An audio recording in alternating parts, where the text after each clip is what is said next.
আপু কি বিয়ে বসবেন? অবশ্যই বসবো। আচ্ছা, আগের স্বামীর সাথে ডিভোর্স হয়েছে তো? হ্যাঁ হয়েছে। একা একা এই জীবন যাপন করতেছেন? একাই জীবন কাটাইতেছে। একা একা ভালো লাগে? না, ভালো না লাগলে এখন লাগাইতে হইব।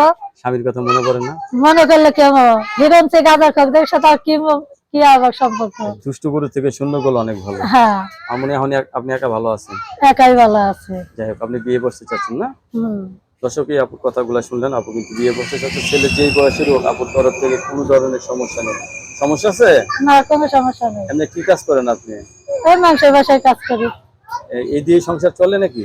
না চললে চালাইতে হইব, রোজ দেয় 100 টাকা।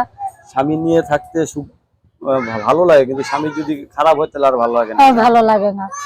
তাই অনেক আপনার সাথে কথা বলতে হবে, কারোর সাথে খারাপ ব্যবহার করবেন না, ঠিক আছে? না না না। রান্না বান্না করে খাওয়াতে পারবেন যেমন? হ্যাঁ, অবশ্যই পারবো। নাকি বিরক্ত লাগবে?